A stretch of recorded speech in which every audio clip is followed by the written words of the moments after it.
So my question is, what is worship to you, and has your experience on this trip changed your perspective on worship?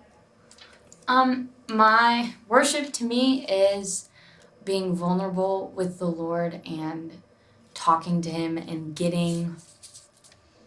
releasing things that I've been holding on to, praising Him. It's bringing thanksgiving to Him. Worship is to me a form of discipline, like a way that if I'm not worshiping, like on my own, I know that I'm like out of my spiritual disciplines. And so when I am worshiping consistently, I'm like, oh yeah, man, like I'm staying spiritually disciplined. And then also worship is to me a way that the Lord can unify like an entire room of completely different people with different backgrounds, personalities, histories, pasts, futures, gifts, genders, races, the basics. And then it also says, and has your experience on this trip changed your perspective on worship? So far, our worship times have been like really powerful. And I think really what's made them so powerful is maybe two things. One, everyone has been so present, and we've had to be present. Like we haven't had a choice. And I was telling my dinner table last night when we had dinner at Rylanosity's, and I was telling them that we haven't had a choice, like to choose the Lord or not choose the Lord. It's like we wake up and we have to, or else the rest of the day will not go well.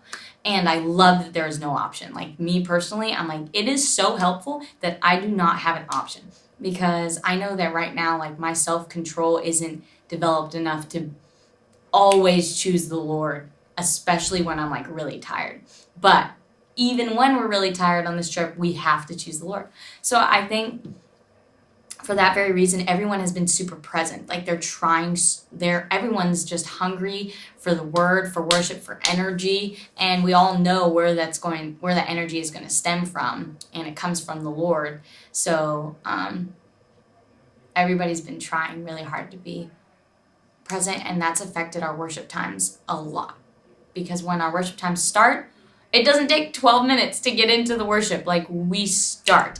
And also it's helpful that the band's already playing when we walk in, because then we're already in the mode. And I think as the days keep progressing, we're realizing like those worship times are a time to like give to the Lord whatever we're processing. And Mr. Garner talked about how the Lord is like a hard drive, and we can download things onto Him, and we don't have to worry about forgetting it because it's downloaded. He has it, and He can help us remember those memories.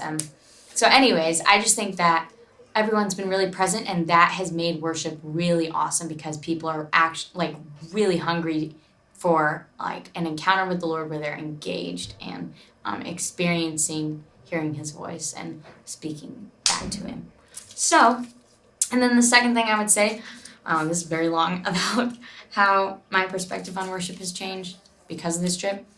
The word that we're learning comes to mind while I'm worshiping, which is really awesome.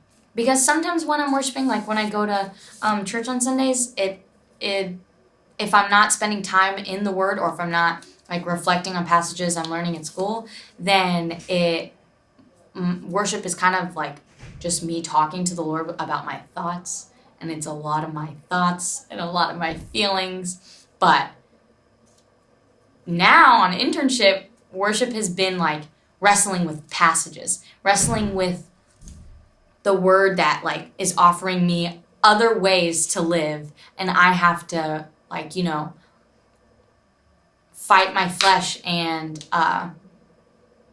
really like engage the texts and think about them. And it really helps in worship, because then I feel like I feel the love of the Lord really strongly, like, because I know I spent all day learning His word, and now I get to like worship and thank Him. So yeah, that's that.